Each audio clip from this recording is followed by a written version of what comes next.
President Lee Jae-myung is in Brussels, the first stop on his 10-day trip to Europe. He's scheduled to sit down for talks with European leaders, including the Belgian Prime Minister and top officials from the European Union. The United States has launched new strikes on Iran after President Donald Trump accused the country of shooting down a U.S. helicopter over the Strait of Hormuz. Israel also carried out a wave of air and artillery strikes across southern Lebanon. This comes despite a warning from Iran not to continue attacks on the country, raising concerns about a broader regional escalation. President Lee Jae-myung has touched down in Brussels, the first leg of his 10-day trip to Europe. He will meet with European leaders, including the Belgian Prime Minister and leaders of the European Union. Our Yoon Jung-min is traveling with the president and files his report from Brussels. The meeting between President Lee Jae-myung and Belgian Prime Minister Bart De Wever and King Philip on Wednesday takes place as the two countries celebrate 125 years of diplomatic ties. Expanding cooperation for small and medium-sized firms is high on the agenda, with Belgium being a key logistics hub in Europe and a biotech stronghold. We will make sure that our companies actively make inroads into Belgium and lay the foundation for them to further expand across Europe.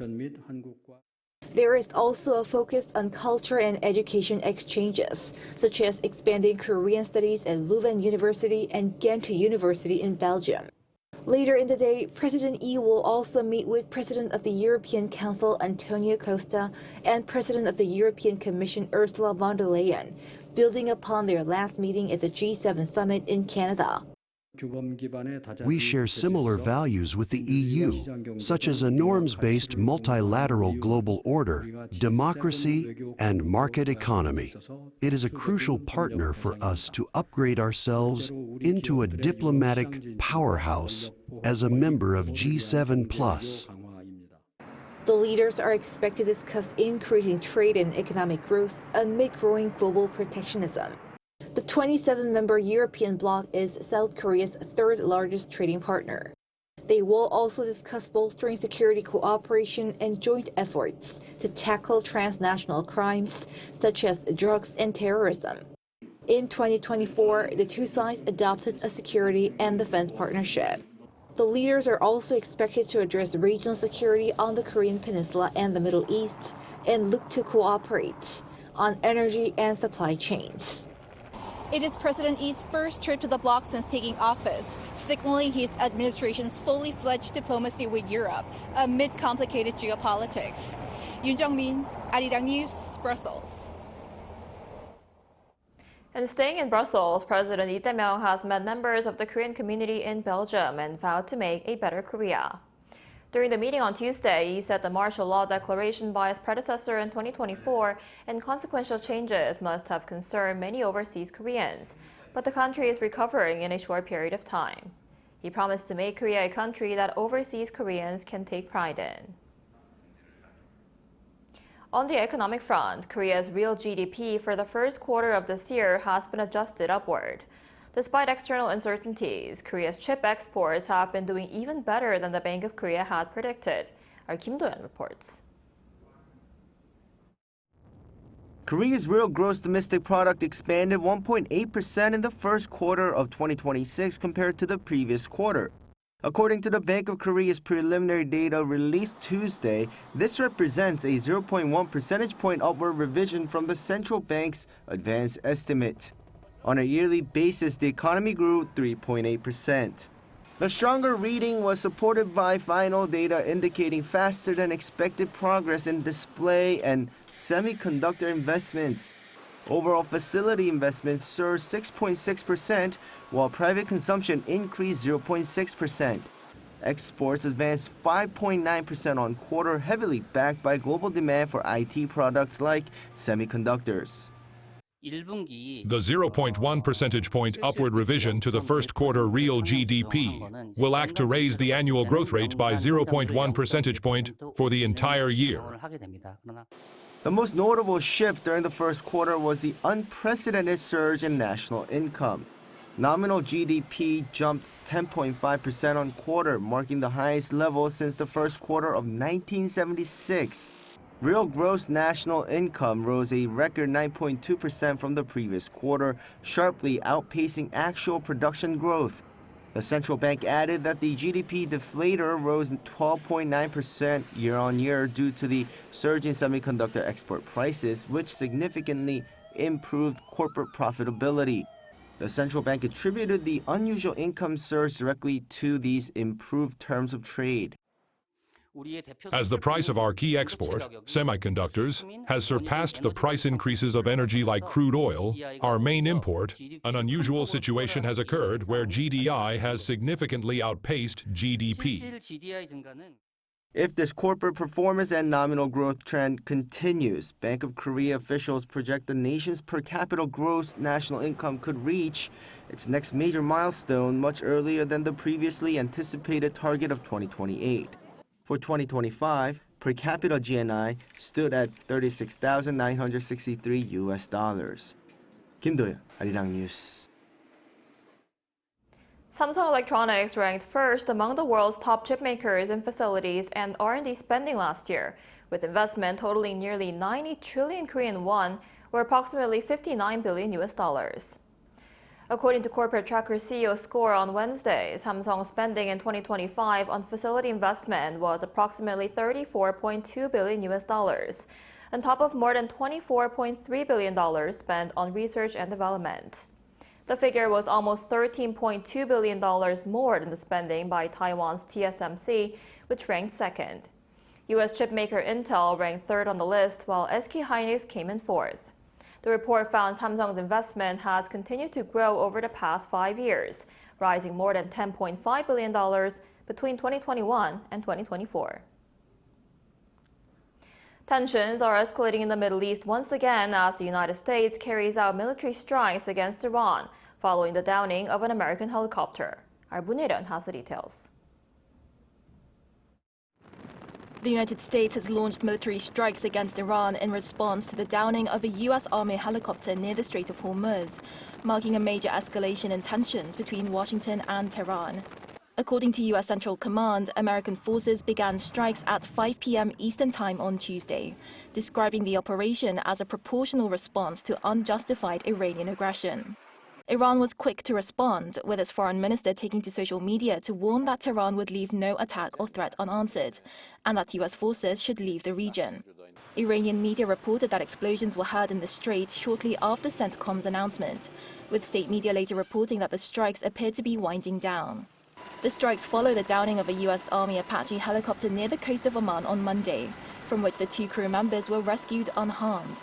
U.S. President Donald Trump accused Iran of bringing down the aircraft and said the United States must of necessity respond to this attack. According to the Associated Press, a U.S. official said investigators believe the helicopter collided with an Iranian drone, although it remains unclear whether the collision was intentional. Iran, for its part, neither confirmed nor denied any involvement, with a semi-official Mir news agency stopping short of claiming responsibility.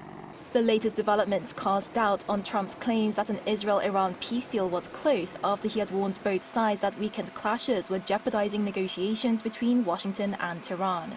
He had told reporters that a peace deal was in its final stages and that the Strait of Hormuz would reopen immediately after an agreement was reached. Domoheon, Arirang News. Israel has launched fresh strikes across southern Lebanon despite Iran's warning to halt attacks, raising fears of renewed regional escalation. The violence comes as efforts continue to preserve a fragile ceasefire and advance broader negotiations aimed at ending the conflict involving Israel, Iran, and its regional allies. Our Lee Seung-jae has more. Israel has carried out a new wave of air and artillery strikes across southern Lebanon, despite warnings from Iran to halt attacks.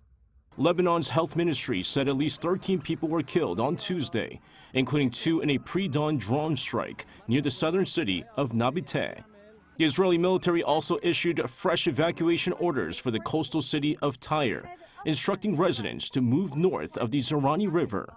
For the first time, the warning included the city's Christian quarter, where Israel claims Hezbollah fighters had recently been operating. The latest strikes come just days after Israel and Iran exchanged attacks following Israeli strikes on Beirut, targeting the Iran-backed Hezbollah group. Although Israel and Iran paused hostilities on Monday, Tehran warned it could resume attacks if Israeli operations in Lebanon continue.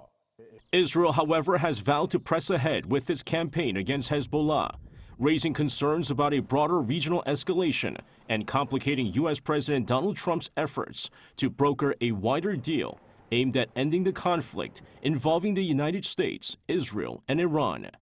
Lebanon became directly involved in the war in March when Hezbollah launched rockets into Israel, prompting a large-scale Israeli air campaign and ground operations in southern Lebanon. According to Lebanon's health ministry, more than 3,600 people have been killed since the conflict intensified. Israeli authorities say 30 soldiers and 4 civilians have also died in cross-border fighting. The United Nations estimates that nearly 1 million people in Lebanon remain displaced and about 1.4 million need humanitarian assistance. A U.S.-brokered ceasefire reached in April has failed to stop the violence, with clashes continuing despite the agreement. Lee Seung-jae, Arirang News. Chinese President Xi Jinping has thanked North Korean leader Kim Jong-un for the hospitality shown during his 2-day state visit to Pyongyang, saying ties between the two countries have entered a new historical journey. According to the Korean Central News Agency on Wednesday, Xi said in a message sent after returning to China that talks with Kim produced important agreements and added new momentum to bilateral relations. He also reaffirmed both countries' commitment to strengthening traditional ties and promoting regional peace and stability. Meanwhile, Kim's daughter Chue did not appear at any official events during Xi's visit, despite expectations that Pyongyang could use the visit to send signals about the future leadership of the regime.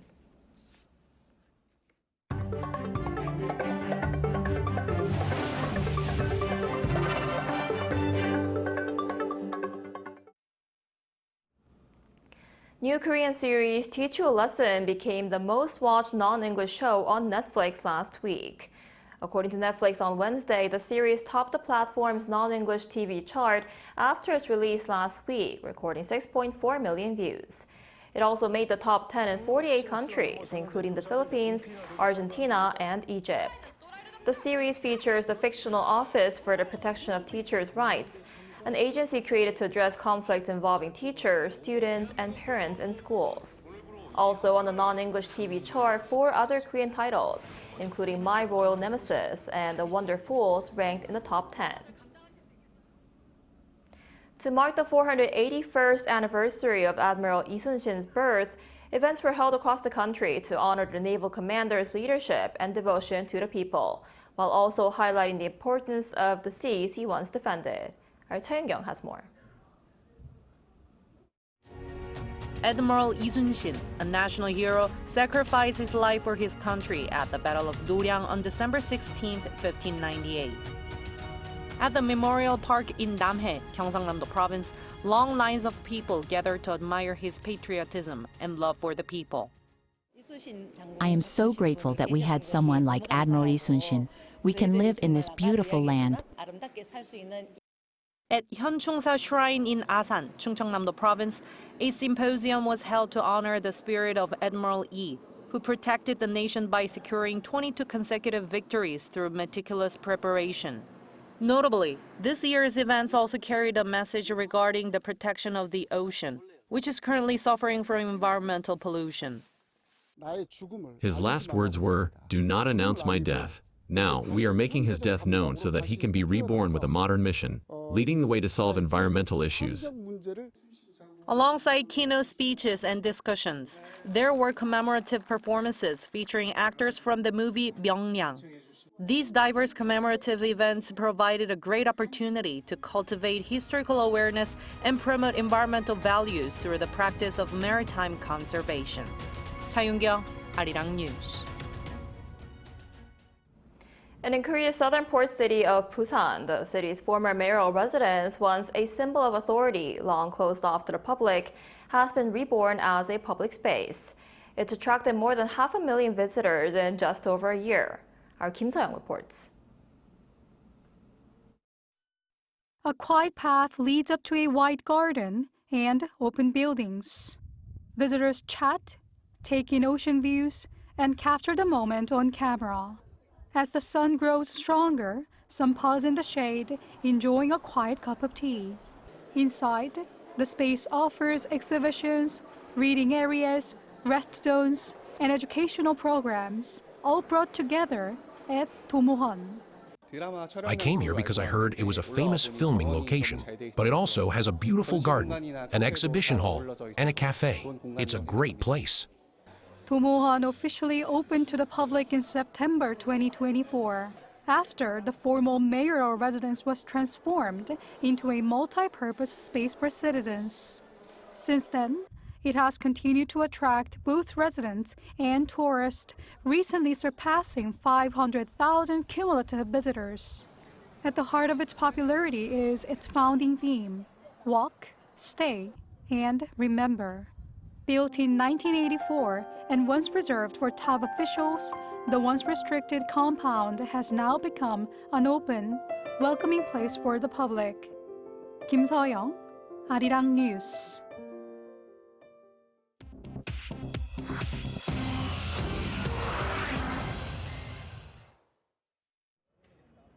This is The World Now, bringing you everything you need to know from around the globe. In the UK, hundreds of protesters took to the streets of Belfast on Tuesday, setting vehicles on fire following a knife attack the day before.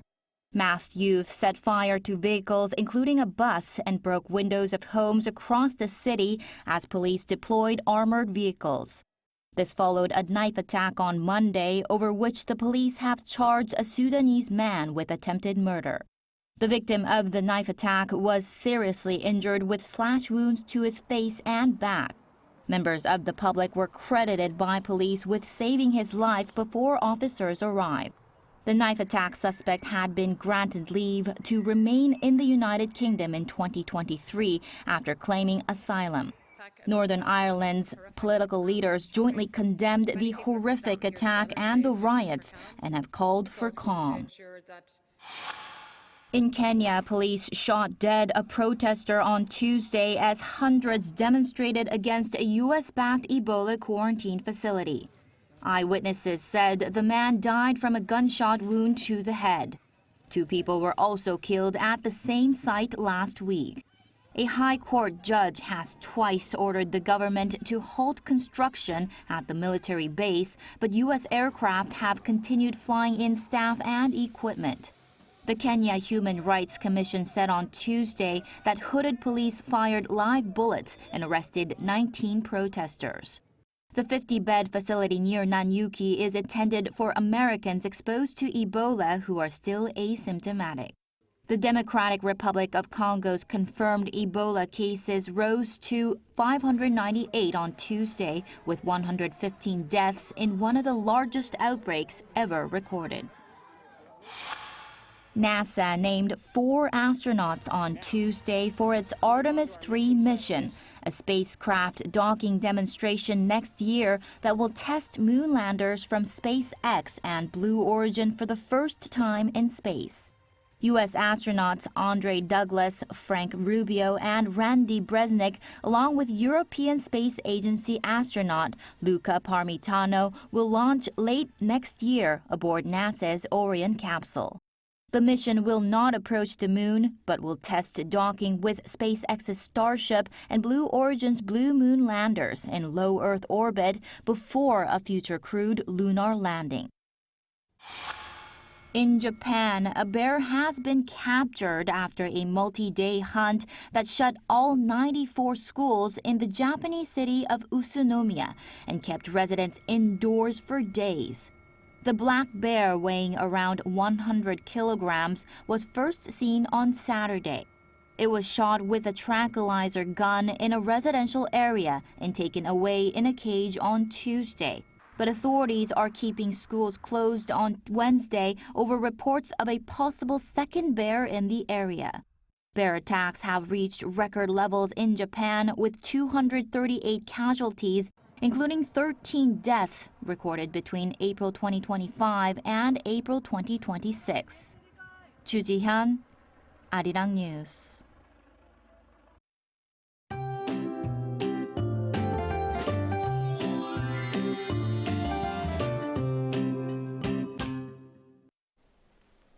Unlike sunny skies we have been seeing in the capital region, it's going to be rather cloudy with some rain. And with that rain system affecting central regions, the heat will ease, but southern regions will remain much warmer with highs hovering around 30 degrees Celsius this afternoon. And about the rain, most of the central areas will see 5 to 30 millimeters of showers through the evening. The southern parts of Korea will be under plenty of sunshine with strong UV rays. UV levels will be very high in the afternoon, while the northern parts of Jeju Island will see the highest level. So sun safety is a must for those in southern areas. And this afternoon, Seoul gets up to 25 degrees Celsius. Daegu, Gyeongju make it to 29 degrees, while air quality will be normal to good nationwide all day today. Tomorrow afternoon, scattered showers are expected across the central regions. Then daytime temperatures will remain below 30 degrees with no major heat expected through the rest of the week.